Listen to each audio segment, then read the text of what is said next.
नमस्कार दोस्तों, मेरा नाम है रंजीत कुमार और आज की वीडियो में हम बात करेंगे कि भारत की रक्षा ताकत को सुपर चार्ज करने के लिए सरकार 20,000 करोड़ में 250 ब्रह्मोस मिसाइलें लेने वाली है और कैसे ये मिसाइलें चीन और पाकिस्तान के लिए बड़ा सिरदर्द बनने वाली है। साथ ही आज हम डिटेल से जानेंगे कि आसमान में भारत की निगरानी के लिए कितने नेत्रा AEW&C चाहिए। तो बिना टाइम वेस्ट किए चलिए शुरू करते हैं। भारत ने अपनी सेना को और ताकतवर बनाने के लिए एक बहुत बड़ा फैसला लिया है। डिफेंस एक्विजिशन काउंसिल ने 20,000 करोड़ की डील को मंजूरी दी है, जिसके तहत 250 ब्रह्मोस सुपरसोनिक क्रूज मिसाइलें खरीदी जाएंगी। ये मिसाइलें भारतीय सेना और वायु सेना के लिए होंगी, लेकिन ज्यादा संख्या में आर्मी को मिलेगी, क्योंकि जमीन पर लड़ाई में उनकी भूमिका अहम होती है। ब्रह्मोस मिसाइलें अपनी तेज रफ्तार, जबरदस्त सटीकता और दमदार मारक क्षमता के लिए जानी जाती है। ये माक 2.8 की स्पीड से उड़ती है और 300 किलोमीटर तक किसी भी टारगेट को तबाह कर सकती है। इसके अलावा नई एक्सटेंडेड रेंज मिसाइलें भी विकसित की जा रही है, जो और ज्यादा दूरी तक हमला कर सकेगी। ब्रह्मोस मिसाइलें भारत और रूस का एक ज्वाइंट प्रोजेक्ट है, जो इसे भारत के DRDO और रूस की NPO मशीनो एस्ट्रोयेनिया कंपनी ने मिलकर तैयार किया है। इस मिसाइल की सबसे बड़ी खासियत यह है कि इसे जमीन, समुद्र, हवा और पनडुब्बी चारों जगहों से दागा जा सकता है। इससे दुश्मन के लिए इसे रोकना लगभग नामुमकिन हो जाता है। यह एक सटीक अटैक करने वाली मिसाइल है, जो दुश्मन के बंकर, पुल, ठिकाने और अन्य महत्वपूर्ण इलाकों को एक ही हमले में खत्म कर सकती है। इस नई डील के तहत भारतीय सेना एक नया ब्रह्मोस रेजिमेंट बनाएगी, जिससे उनकी हमला करने की क्षमता और तेज हो जाएगी। इससे पहले ही भारतीय सेना के पास कई ब्रह्मोस रेजिमेंट है, जो रणनीतिक रूप से महत्वपूर्ण जगहों पर तैनात है, लेकिन अब नई तैनाती से भारत की सैन्य ताकत और बढ़ जाएगी। अगर चीन और पाकिस्तान से तुलना करें तो ब्रह्मोस मिसाइलें उनसे कहीं ज्यादा ताकतवर साबित होती है। चीन के पास CJ-10 जैसे क्रूज मिसाइलें हैं, लेकिन वे स्पीड और एक्यूरेसी में ब्रह्मोस के मुकाबले काफी पीछे है।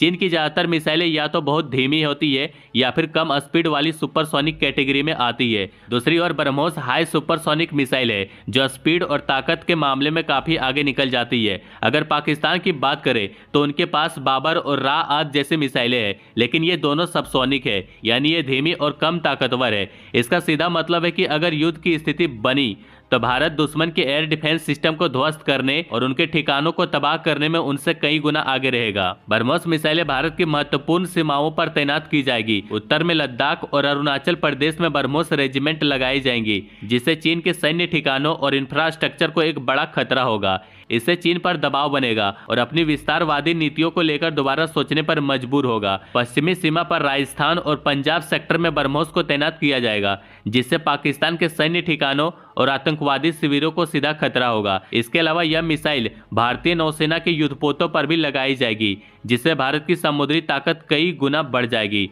खासतौर पर यह चीन की स्ट्रिंग ऑफ पियरल्स रणनीति को नाकाम करने में मदद करेगी, जिसके तहत चीन हिंद महासागर में अपना दबदबा बढ़ाने की कोशिश कर रहा है। इस डील से भारत को कई बड़े फायदे मिलेंगे। सबसे पहली बात, इससे भारत की सैन्य शक्ति नए स्तर पर पहुंच जाएगी, जिससे युद्ध की स्थिति में भारत अपने दुश्मनों पर बेहद तेज और सटीक हमले कर सकेगा। दूसरा, यह डील दुश्मनों के लिए डर का माहौल बनाएगी, यानी चीन और पाकिस्तान को अब हर कदम सोच समझकर उठाना पड़ेगा, क्योंकि उन्हें पता होगा कि ब्रह्मोस मिसाइलें का सामना करना उनकी बस की बात नहीं है। तीसरा, इससे भारत की क्विक रिस्पॉन्स क्षमता बढ़ जाएगी। अगर सीमा पर कोई तनाव या हमला होता है तो भारत बिना समय गवाए जवाबी हमला कर सकेगा। चौथा, यह deal make in India programme को मजबूत करेगी, क्योंकि ब्रह्मोस मिसाइल का उत्पादन भारत में ही किया जा रहा है। इससे देश में नई नौकरियां पैदा होंगी और भारत एक प्रमुख रक्षा निर्यातक बनने की दिशा में आगे बढ़ेगा। यह मिसाइल पाकिस्तान और चीन के लिए एक बड़ा झटका साबित होगी। पाकिस्तान के पास ऐसा कोई सिस्टम नहीं है जो ब्रह्मोस को रोक सके। अगर युद्ध हुआ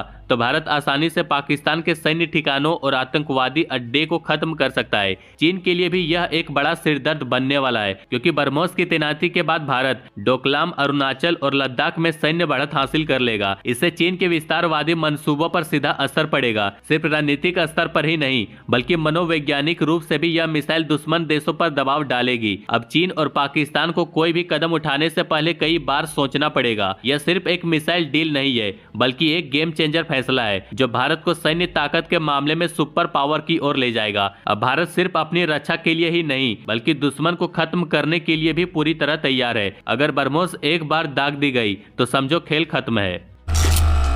पिछले वीडियो में हमने बात किया था कि रक्षा मंत्रालय ने 6 नए नेत्रा MK1A AEW&C सिस्टम को मंजूरी दी है, जो पहले से इस्तेमाल हो रहे नेत्रा AEW&C का अपग्रेडेड वर्जन होंगे। इसके अलावा 6 और नेत्रा MK2 भी शामिल किए जाएंगे, जिन्हें एयरबस A321 एयरक्राफ्ट पर लगाया जाएगा। इसका सीधा मतलब यह है कि भारतीय सेना को अब और ज्यादा तेज, स्मार्ट और लंबे समय तक काम करने वाले आसमान की आंखों की ताकत मिलने वाली है। यह खास तौर पर चीन और पाकिस्तान के मुकाबले भारत को एक बड़ा एडवांटेज देगा। अब सवाल उठता है कि ये AEW&C सिस्टम आखिर करते क्या है। तो सोचिए किसी फुटबॉल टीम को अगर ऊपर से पूरा मैदान दिख जाए और हर खिलाड़ी के हर हरकत पर लाइव ट्रैक कर सके, तो वो टीम कितनी एडवांस हो जाएगी। यही काम वायुसेना के लिए AEW&C सिस्टम करता है। यह एक हाईटेक फ्लाइंग रेडार होता है जो 200 से 400 किलोमीटर तक सब कुछ ट्रैक कर सकता है, चाहे वो दुश्मन के फाइटर जेट हो, क्रूज मिसाइल हो या फिर ड्रोन हो। यह सिर्फ देखता ही नहीं बल्कि एक फ्लाइंग कंट्रोल रूम की तरह भी काम करता है, जो हमारे लड़ाकू विमानों को सही समय पर सही जगह पहुंचाने में हेल्प करता है। मतलब दुश्मन की कोई भी चाल अब ज्यादा देर तक छिप नहीं सकेगी। अब बात करते हैं टेक्नोलॉजी की।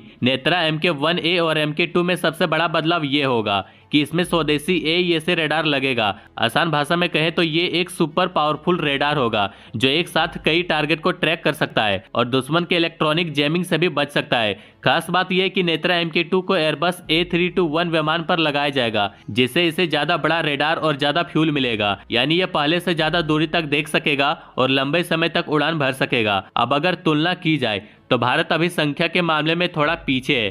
चीन के पास 30 से ज्यादा AEW&C विमान है। पाकिस्तान के पास 9 साब 2000 एरे आई और 4 जेट DK-03 काराकोरम ईगल है। अमेरिका के पास 31 से ज्यादा बोइंग E3 सेंट्री और 16 से ज्यादा E2 हॉक आई है। वहीं रूस के पास 15 से ज्यादा बेरू A50 AEW&C है और भारत के पास फिलहाल सिर्फ 3 नेत्रा AEW&C और 2 IL-76 AWACS है। इसका मतलब साफ है कि भारत को अभी और जरूरत है और यही वजह है कि सरकार तेजी से नए AEW&C सिस्टम ला रही है। अब अगर इतिहास में झांके तो 2019 में बालाकोट एयर स्ट्राइक के बाद पाकिस्तान ने जवाबी हमला किया था। तब उनके 6 AEW&C विमान एक्टिव थे, जबकि भारत का एयरक्राफ्ट शिफ्ट चेंज कर रहा था। पाकिस्तान ने इसी मौके का फायदा उठाकर अपना ऑपरेशन किया। तभी से यह साफ हो गया है कि भारत को 24 घंटे निगरानी करने के लिए ज्यादा AEW&C सिस्टम की जरूरत है। जब ये नए सिस्टम पूरी तरह ऑपरेशनल हो जाएंगे तो इंडियन एयरफोर्स को कभी भी आसमान में अंधा होना नहीं पड़ेगा।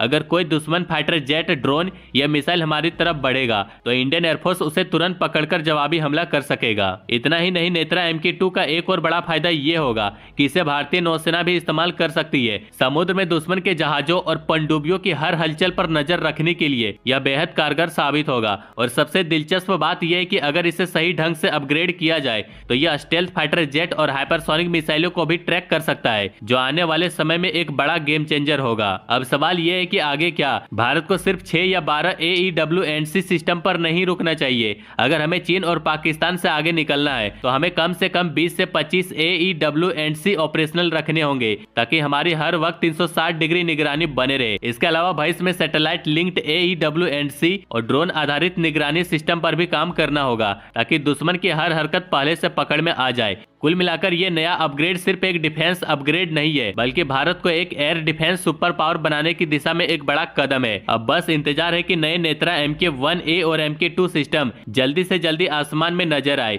और भारत की सुरक्षा को नई ऊंचाइयों तक पहुंचाए। इंडिया के मिलिट्री मॉडर्नाइजेशन पर अपडेट्स के लिए बने रहिए। बाकी लाइक एंड सब्सक्राइब जरूर करें।